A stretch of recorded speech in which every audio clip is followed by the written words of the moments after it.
So I have done a video in the past about how to be budget savvy with your homeschool supplies and curriculum and all the rest of it. But in today's video, I actually want to share some of like my household budgeting tips that help make it possible for us to homeschool at all.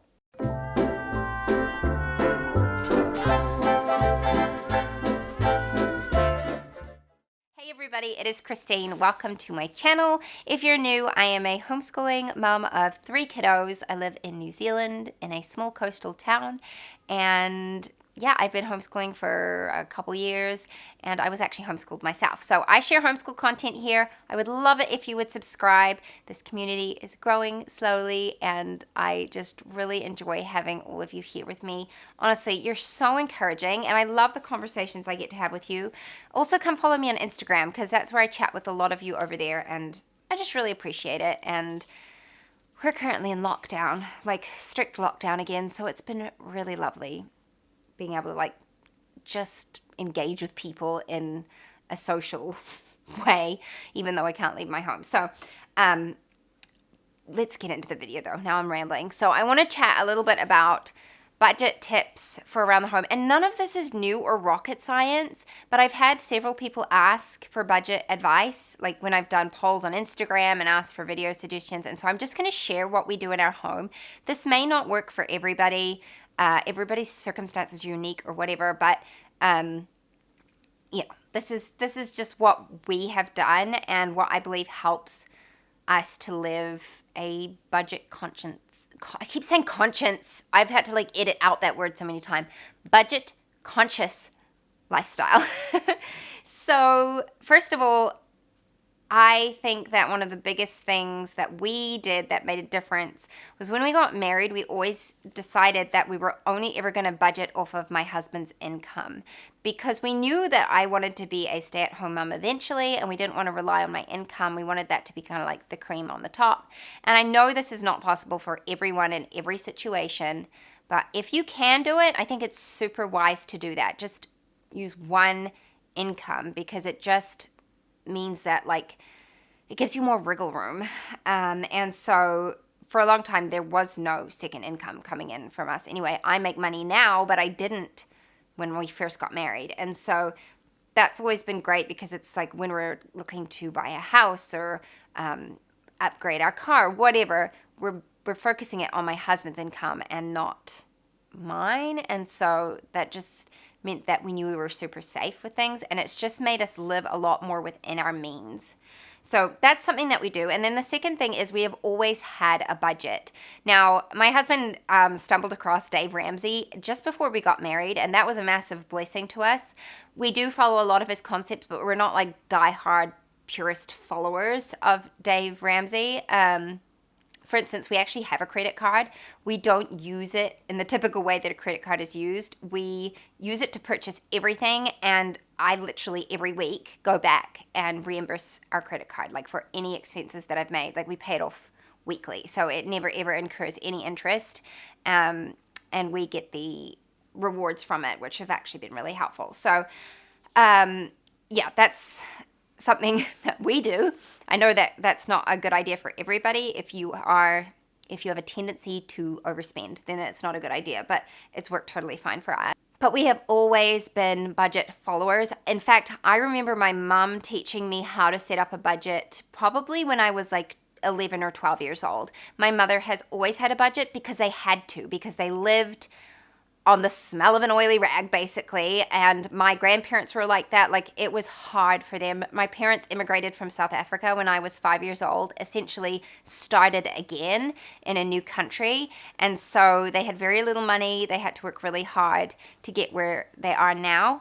And I think because of that, I naturally was taught good budgeting principles. All right, sorry, I got interrupted by kids, and I have no idea where I was up to, so sorry. They're outside playing now. You might hear them. We have always used a budget. That's basically what I was going to say. And then when we got married, we started using the budgeting software, YNAB, which is it's the acronym for You Need a Budget. So I have used that for my business budget. My husband uses it for our personal one. And I love it because we can both see it very easily. It means things are open for discussion, and it just gives us freedom to live within our means. Like I'm never having to guess what's available for spending. I know exactly what's there, and you can allocate certain funds for certain things. It just simplifies so much. So I will leave a link to it down in the description below. I think it's like a referral code thing. I actually have no idea how it works, but I will leave it there for you guys. We've been using it literally for 7 years now, and I love it. I got my mom into using it. I think my brother uses it. My sister does now. Like it's a really good app. So I like it. It's not free, I don't think. I think you have to pay an annual fee. But for those of us here in New Zealand, it's one of the better apps to use. I'm not 100% sure in the US. Maybe do your research if you want to use an app-based budgeting system. But that is something that works really well for us. Okay, some other things. This is specific, probably more specific to those of us who live in New Zealand, and that is I'm very conscious of our electricity. Electricity is very expensive here, and like people think we're crazy because we hang our washing out on the line to dry. Yes, it is like environmentally friendly, but I will say that probably for most people, it's got more to do with the fact that it costs so much money to dry things in the dryer. So I do have a dryer and I do use it daily, but the way that I use it is this. I do my washing in the evening. I put on a load of washing in the evening, and then I hang it up on like in clothing, like an air, we call it a clothes horse, to like dry overnight. And then with our specific power company, we get an hour of free power every day. And then what I do is when that hour free power comes on, I grab all that washing that was on the clothes horse, chuck it in the dryer just to get the damp, like the last bit of damp off of it. And it doesn't cost me anything because it's during that hour. And so doing things like that, maybe like running the dishwasher, sometimes I do it during the hour of power. It reduces our electric bill, and that helps a lot. So I have no idea what you guys pay for electricity in the US or even Australia. But in New Zealand, it can be quite pricey. So that's something that I do. And then another thing that I do that I know makes a huge difference is meal planning.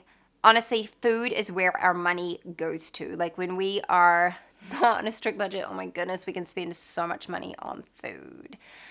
This is my husband's weakness, to be absolutely honest with you. He loves his food. I couldn't care less most of the time. I'm not like a foodie at all.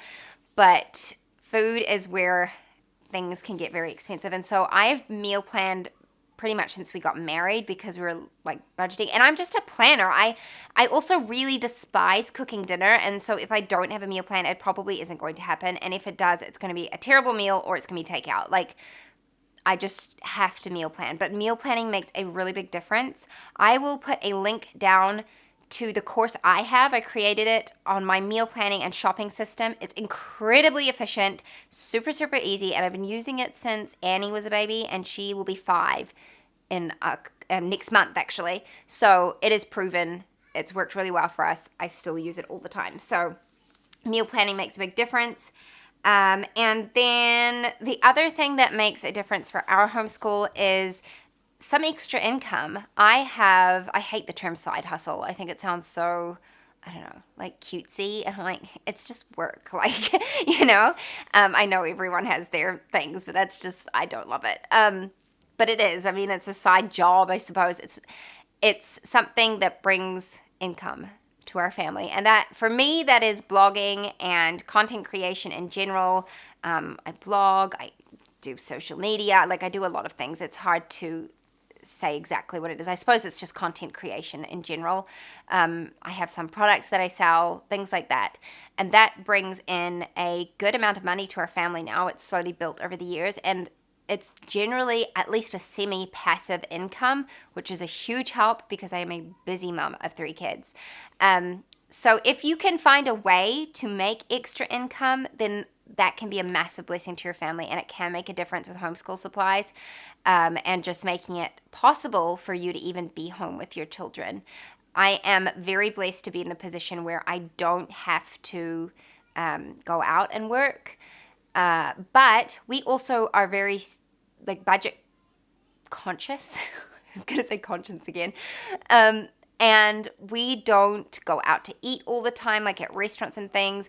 I buy clothes very rarely. Like, I don't spend a ton of money on stuff all of the time. And when I do make purchases, I have saved up for it and I've thought about it for a long time. So I know that something that has helped is that we live in a small home and I just don't have room for stuff. Like, I cannot just keep buying clothes and I cannot keep buying furniture and home decor and all that because we just don't have space for it. So in some ways, we're forced to be limited, but it is actually a blessing in disguise. So we'll see what happens when we eventually move into a bigger home. Hopefully, well, we'll have to have a tighter budget because our mortgage will be bigger. So that's for sure. Anyway, I don't know if this was helpful to those of you who are interested in, being able to homeschool and like looking for more affordable ways to do it. Those are practical things that I do not. It's just so much of it is just living within your means. And I know that for some people who are really like living paycheck to paycheck, that can seem like such a flippant thing for someone to say. I get that. I totally get that. I would just say, if you have the funds to buy things that you don't really need in the moment, and you can instead put that into a savings account or like have an emergency fund, that's just a wiser decision to make. We try and live a month ahead. We try to live on last month's income. So we're essentially always a month ahead of where we are in our budget. And that definitely gives you like some wiggle room, which is really helpful. So I don't know. It's such a big topic and I don't feel like super qualified to speak on it. I don't feel like the things I do are rocket science. We just kind of do it because it's just the way we are. I don't know. I've always been a saver. I like to save up. I like to buy things, but I like to save up for it. I like the achievement, the feeling of achievement that I get from that. So yeah, I don't know. If you have any questions for me, leave them in the comments below. I'll be happy to answer them. But I really appreciate you watching and being here, and I'll see you next time. Bye-bye. The world had more of your smile. What if the wind could spread your love? What if your sweetness could reach everyone? There'd be no wars,